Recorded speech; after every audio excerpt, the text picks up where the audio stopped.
భారత రాష్ట్రపతి కార్యాలయం విడుదల చేసిన ఆదేశాల ప్రకారం ఆంధ్రప్రదేశ్ తెలుగుదేశం పార్టీకి చెందిన శ్రీ పూసపాటి అశోక్ గజపతిరాజు గోవా రాష్ట్ర గవర్నర్గా నియమింపబడ్డారు. ఆంధ్రప్రదేశ్ చెందిన శ్రీ రాజు గతంలో పౌర విమానయాన శాఖ మంత్రిగా కూడా పనిచేశారు. అయితే గజపతిరాజుకి మంచి వ్యక్తిగా పేరుంది, కానీ సమర్థవంతుడైన నాయకుడిగా అంత పేరు లేదు. అయినా గవర్నర్లంటే పెద్ద పనేమీ ఉండదు కాబట్టి సమర్థతతో పనిలేదన్నది విశ్లేషకుల అభిప్రాయం. ఎట్టకేలకు అమరావతి ఆంధ్రప్రదేశ్ రాజధానిగా కేంద్ర గెజిట్లో నమోదైందని దాఖలాలు కనిపిస్తున్నాయి. 1575 ఎకరాల విస్తీర్ణంలో పరిపాలనా నగరం నిర్మించడానికి రాష్ట్ర ప్రభుత్వం గెజిట్ విడుదల చేసింది. మొత్తం 8603 కిలోమీటర్ల విస్తీర్ణం కలిగి ఉండబోతోంది. రాజధానిని 8 జోన్లుగా విభజించారు పరిపాలనా సౌలభ్యం కోసం. ఇందులో 2 మున్సిపల్ కార్పొరేషన్లు, 10 మున్సిపాలిటీలు, 953 రెవెన్యూ గ్రామాలుంటాయి.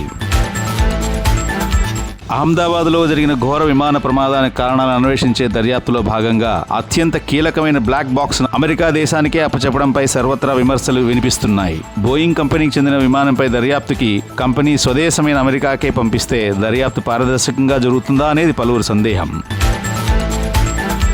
మళ్లీ ఇరాన్పై యుద్ధం చేస్తా అంటున్న డొనాల్డ్ ట్రంప్ ఇరాన్తో యుద్ధం ముగియలేదని స్పష్టీకరణ.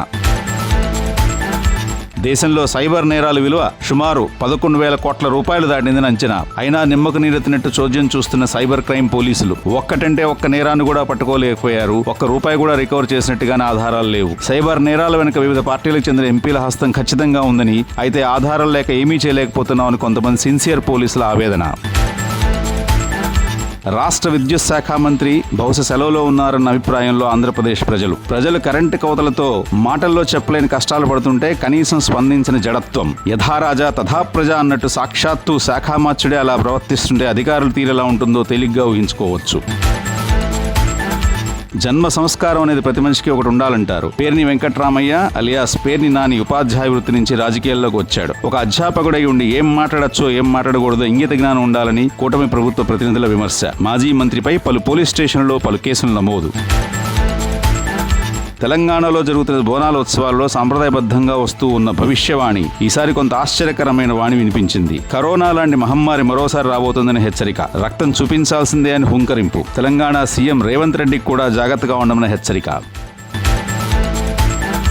భారతదేశం అభివృద్ధి చెందాల్సినంత చెందకపోవడానికి మూల కారణం ఇంకా కొన్ని రాష్ట్రాల్లో కాంగ్రెస్ పాలనే కారణమన్న కేంద్ర హోంమంత్రి అమిత్ షా. ఒక పక్క నుంచి మోడీ నిరంతరం శ్రమిస్తూ అభివృద్ధి వైపు దేశాన్ని పరుగులు తీయిస్తూ ఉంటే కాంగ్రెస్ మాత్రం సాయశక్తిలా తిరోగమనం వైపు లాక్కెళ్తోందని ఆక్రోశం.